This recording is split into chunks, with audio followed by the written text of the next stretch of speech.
Her smile after 40 years. Full emotional story.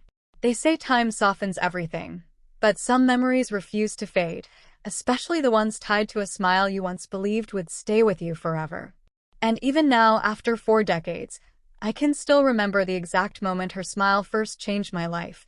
The kind of moment that returns in quiet hours, when the world slows down and the heart remembers what it tried to forget. If you'd asked me back then, I would have sworn that life had a plan for us. But now, looking back at 70 years old, I know life is not a straight line. It wanders, stumbles, separates, and sometimes, when it's feeling kind, it brings back the one person you thought you'd lost to time. I first met Anna in the summer of 1979. I was a quiet boy of 26, freshly hired as a clerk at the town library, still unsure of what life expected from me. She walked in one afternoon with a stack of worn-out books and a skirt that danced with the breeze coming from the open windows. But it was her smile that held me still, soft, shy, and bright enough to warm the dust-filled sunlight falling across the hardwood floor. She had a way of looking at the world as if everything in it was worth noticing. And she noticed me. The quiet boy behind the counter. The one who spent more time with books than with people. Those early days were nothing extraordinary. We talked. We laughed. We exchanged music records and old poems. Yet somehow, those small moments became the heartbeats of a love I didn't know I was capable of feeling. We would walk by the riverside in the evenings, our shadows stretching long across the path as if trying to hold on to each other. She liked to hum a song, an old folk tune her grandmother had taught her. Sometimes, when I couldn't sleep at night, I would hear that melody again, gently weaving through the years that had passed. But life has a cruel habit of interrupting happiness, just when you begin to trust it. In early winter, her father fell severely ill, and her family decided to move across the country.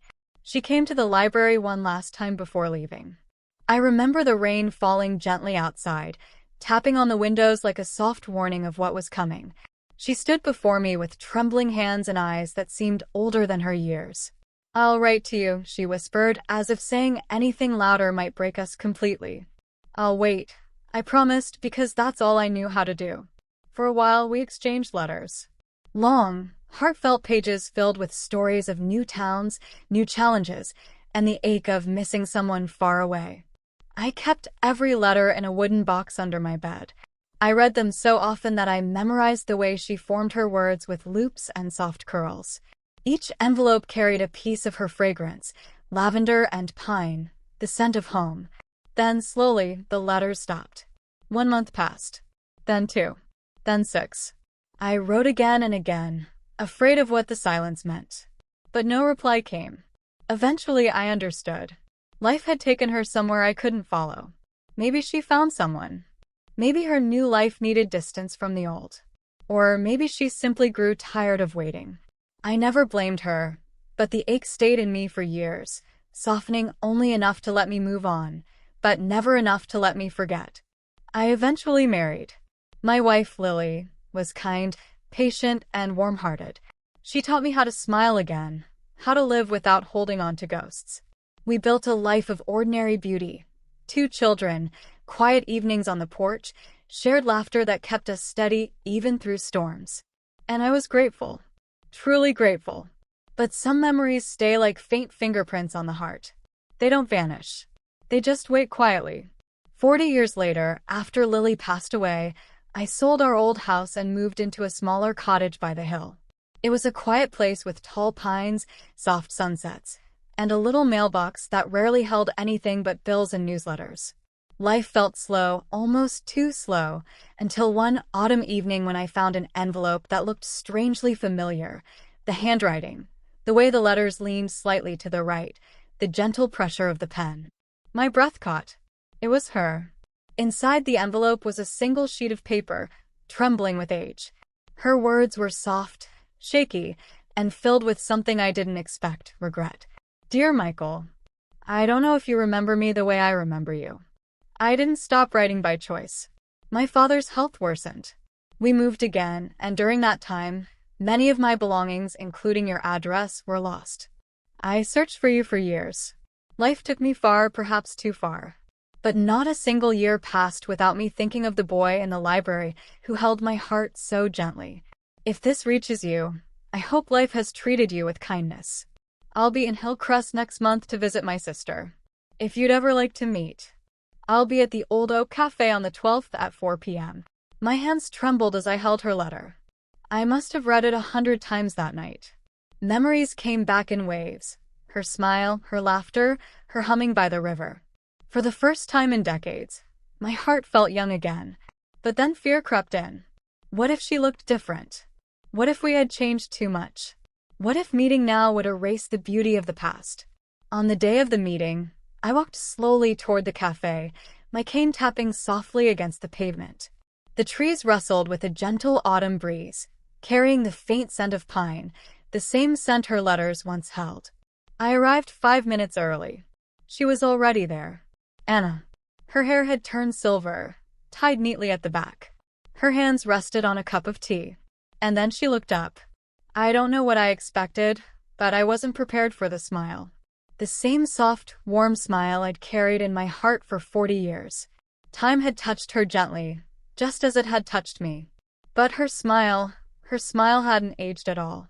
Michael, she said in a whisper that felt like it stitched together every broken year. Anna, I replied, my voice cracking like an old record. You came. I never stopped wanting to, she answered. Life just kept getting in the way. We spent hours talking about the years lost, the people we loved, the regrets we carried quietly, the dreams that grew and faded, and the ache of wondering what could have been. She told me she had married too, but her husband had passed many years ago. She had no children. She showed me a small wooden box she carried. Inside were the first 4 letters I had sent her. These survived every move, she said, her eyes welling up. These were the pieces of home I refused to lose. When the sun began to set, casting a golden glow through the cafe windows, she reached across the table and held my hand. It was a soft, trembling touch, familiar yet new. Michael, she whispered, do you ever think about second chances? All the time, I answered. But I never thought life would give me one. We began meeting often, slow walks by the river, just like before. Sometimes we sat in silence, watching the water ripple under the fading sun. Sometimes we talked for hours about everything and nothing. Rediscovering her felt like opening a long-forgotten book and finding the pages still warm. One evening, as soft rain fell around us, she began humming the old folk tune from our youth. My heart tightened. It was the same melody that once kept me awake at night. I closed my eyes, letting the music fill the quiet spaces inside me. Do you remember? She asked. I remember everything, I whispered. The more time we spent together, the more we healed, not just from the years apart, but from all the loneliness that life had carved into us. It wasn't the kind of love that burns like wildfire. No, it was gentler, steadier, like warm sunlight filtering through old curtains, like a hand resting quietly on yours after a lifetime of searching. One late afternoon, as the sky turned shades of gold and purple, she handed me a photograph. It was of us, young, standing by the river, her arm around my waist. I kept this too, she said softly. I always believed I'd find you again. I held the picture close, feeling an emotion I didn't know how to name. Gratitude, sorrow, love, all tangled together. If only we had more time, I whispered. We have now, she said. And now is enough. And it was. In the months that followed, we found comfort in small routines. Morning walks, afternoon tea, old records playing softly in the background. Sometimes she would read aloud from her favorite poem collections. Sometimes I would tell her stories from my past, stories I had never told anyone else. We were 2 old souls walking gently toward the sunset, grateful for the unexpected gift life had placed in our hands. One evening, as we sat on a bench overlooking the quiet town lights, she rested her head on my shoulder. Michael, she murmured, I spent 40 years wondering what your life became. And I spent 40 years wondering if you were happy, I replied.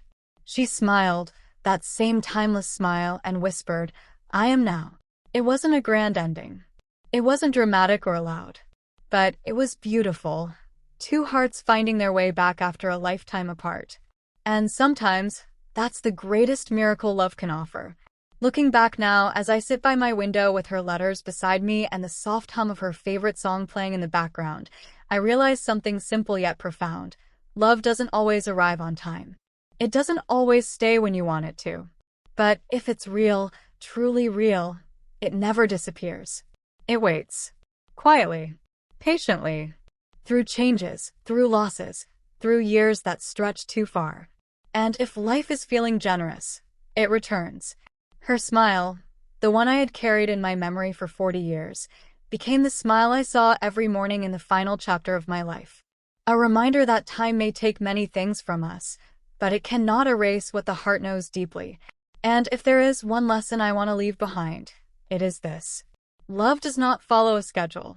It arrives when it chooses, leaves when it must, and sometimes, when we least expect it, it finds its way back. So cherish the people you love. Forgive the mistakes time forced upon you. And never lose hope in the quiet miracles waiting just beyond the years you thought were already written. Because sometimes, the greatest love of your life returns with a single smile, even after 40 long years.